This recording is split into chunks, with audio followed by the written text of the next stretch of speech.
Você sabia que em 21 de setembro é comemorado e lembrado em todos os estados brasileiros o Dia Nacional de Luta pela Pessoa com Deficiência? Essa data foi instituída em 14 de julho de 2005 e, na verdade, ela começou a ser lembrada em 1982 por iniciativa de movimentos sociais e foi escolhida porque é próxima ao início da primavera, dia 23 de setembro, e coincide com o Dia da Árvore. Datas que representam o renascer das plantas, que simbolizam o sentimento de renovação das reivindicações em prol da cidadania, inclusão e participação plena na sociedade. E Manitu Silva, tijuquense e único representante do estado de Santa Catarina a integrar a equipe brasileira de tênis para cadeirantes, fala da importância da inclusão social para as pessoas com deficiência e das expectativas com relação aos torneios que irá disputar nos próximos dias. A gente está na final da preparação intensa, onde a gente viaja segunda-feira com toda a equipe da seleção brasileira para fazer 2 torneios, um nos Estados Unidos e o outro na semana seguinte no Canadá, e já retornando ao Brasil, a gente vai ficar direto em Florianópolis, onde acontece a Semana Guga Kirten, que é mais um torneio do circuito mundial, né? Então a gente está com a intenção de trazer esses 3 títulos na sequência para finalizar a etapa de um processo que está sendo esse ano, que é entrar entre os 10 do mundo, né? É um projeto que a gente já está tentando há vários anos e, com certeza, com esses 3 títulos que eu vou tentar alcançar, eu vou tentar entrar nesse hall select entre os 10 colocados do mundo, né? E qual que é a posição que você ocupa no ranking hoje? Hoje eu estou na 13ª colocação. Então eu preciso ser campeão dos 3 torneios, é uma meta que a gente traçou junto com toda a equipe da Confederação Brasileira. Eu preciso ser campeão dos 3 torneios para alcançar a pontuação necessária para entrar entre os 10. Então a gente está indo em busca desses 3 títulos, né? Meta e bater esse objetivo.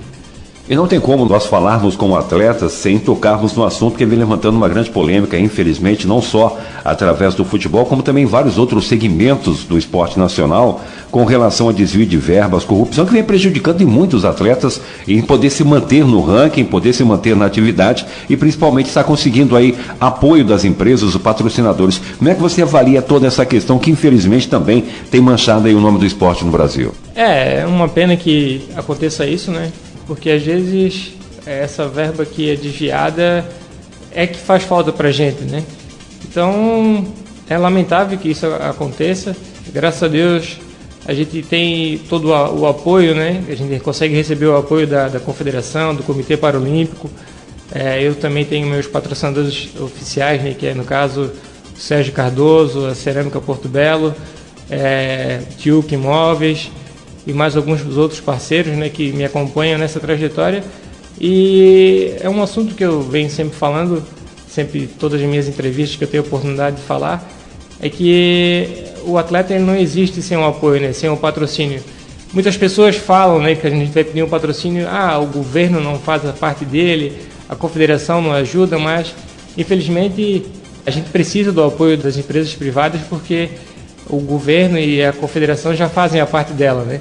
Então é um olhar que eu vejo que as empresas têm que ter para estar apoiando o esporte, porque o esporte ele é fundamental, ele é um meio de mídia que a empresa pode utilizar, né? E esse ano mesmo eu já bati em mais de 30 portas de várias empresas aqui da região e do Brasil e infelizmente não consegui fechar nenhum grande patrocínio, mas a gente continua na luta, continua indo atrás, porque realmente é uma grande diferença que a gente vê hoje, nós atletas brasileiros, dos outros atletas de ponta ao redor do mundo, é que lá fora as empresas realmente elas investem, elas apoiam o esporte, né? Então esse é o apoio que a gente tenta buscar aqui para estar se igualando aos atletas internacionais, né? Que a gente precisa desse apoio realmente, que é o dinheiro que ele vai ser investido no esporte, né? Ele vai ter um retorno para a gente, para que a gente aplique ele, né? Então, ainda esse ano eu tive um acordo com o governo do estado, que eu consegui também uma verba do governo do estado, foi muito bom receber esse apoio do governo do estado, né? Não só como eu, mas vários outros atletas receberam, que isso, para a gente, ele é muito gratificante, porque ele dá o retorno, o respaldo para a gente treinar, se dedicar e ver que o tempo que a gente passa dentro de quadra treinando, as horas que a gente passa viajando, deixando a família, todo mundo longe, é possível, é recompensado com esse apoio, né? Então, é isso que eu venho buscando nas empresas, né? Nas empresas privadas, é buscar mais apoio, que é muito difícil, mas a nossa batalha continua, né? E essa questão é primordial, principalmente para essa preparação que você falou, né? Tem 3 títulos aí a ser obtidos ainda, são 3 campeonatos que vai te graduar aí a estar entre os 10 do mundo. E é realmente essa ajuda que faz com que realmente tenha uma preparação a nível, né? Realmente, todo esse investimento que a gente busca é para estar buscando mais torneios, né? No caso, vamos falar aqui em valores, cada 15 dias desses que eu passo fora do Brasil, ele custa em média de 15 a 20 mil reais com passagens, estadias. Então não é fácil ter esse rendimento para estar fazendo esses torneios, né? Então agora em novembro também eu chego em outubro, fico um mês aqui e já parto para mais uma gira na Europa, né? Em novembro eu faço Inglaterra e República Tcheca. Então todo esse dinheiro que entra, ele é para custear essas viagens que tem um alto custo, né? Então isso é fundamental para a gente, que é atleta de alto rendimento, porque assim a gente consegue se equiparar aos atletas que estão no topo do ranking, né? Então não adianta a gente ficar treinando, batalhando, se a gente não consegue fazer os torneios para estar alcançando esses objetivos, né? Em média, Mari, quantos torneios você disputa por ano? Esse ano está sendo um ano bom, que eu já estou indo para o meu 9º torneio esse ano, mas os atletas do topo do ranking, eles chegam a fazer de 16 a 21 torneios ano. Então é uma comparação que a gente consegue ficar um pouco abaixo ainda, e a diferença é que quando a gente já viaja com um pouco de pressão, né, que é normal do atleta, mas a gente já sabe que a gente é obrigado a fazer uma semifinal, ser campeão, porque a gente tem poucas oportunidades, né? Então a oportunidade que a gente já está indo sabendo que tem que atingir aquela meta para poder ter a pontuação necessária, né? Então quando a gente já viaja com essa pressão interna, quando a gente pode viajar mais tranquilo, tendo mais oportunidades, o rendimento ele é outro, né? Então é isso que a gente está buscando, ter mais oportunidade de estar fazendo mais torneios para estar atingindo os objetivos sem tanta pressão, sem tanta ocorrência mesmo na pressão do trabalho da equipe, de tudo no geral, né? Para os atletas que, entre aspas, são considerados normais, já é um desgaste muito grande essas viagens todas, cumprir com todo o cronograma do esporte. Para os atletas paralímpicos também gera uma atenção muito grande, principalmente porque não são todos os lugares que têm uma acessibilidade que seja realmente compatível com as necessidades dos paratletas. Fazendo uma avaliação geral, quais assim o país ou de repente a viagem que você teve mais dificuldade com relação à acessibilidade hoje? Foi na República Tcheca. Foi o único país que eu encontrei um pouco de dificuldade de acessibilidade, mas no geral a Europa, os Estados Unidos, o Canadá são países que estão bem preparados para as pessoas com deficiência, até porque são países com muito históricos de guerra.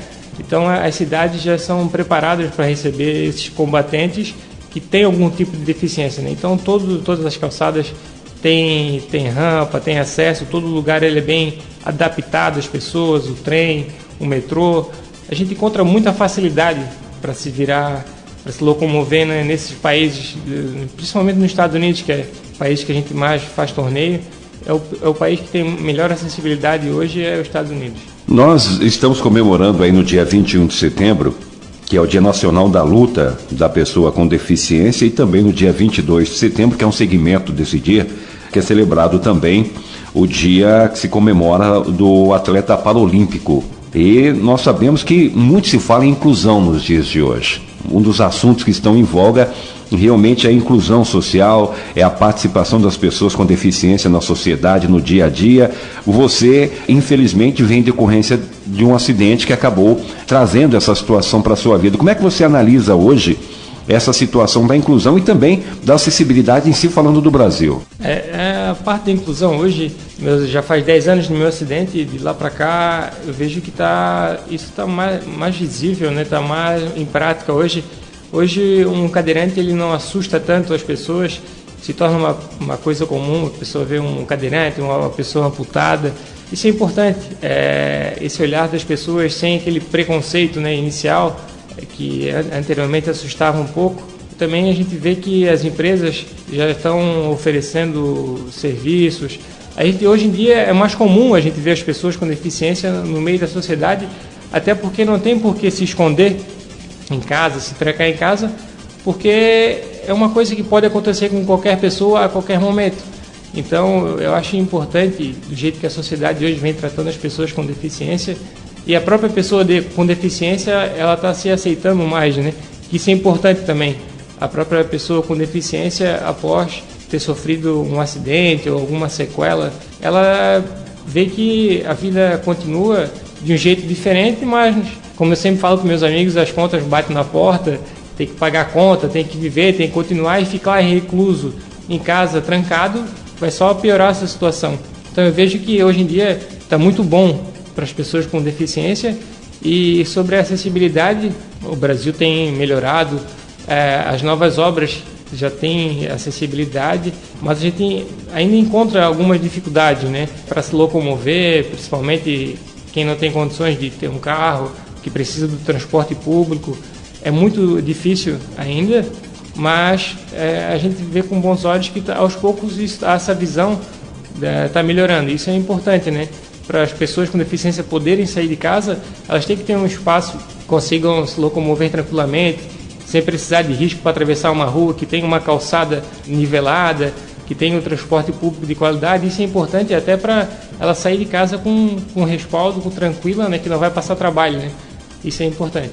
Nós conversamos com o Emanito Silva, um dos grandes representantes do paratênis brasileiro, morador de Tijucas, que leva o nome do município e do estado para todo mundo. Só nos resta, Emanito, estar aí torcendo por esse sucesso nesses próximos campeonatos, que você realmente alcance esses 3 títulos que faltam para que você possa estar ranqueado entre os 10 melhores do mundo, e sucesso aí nesse restante de 2017.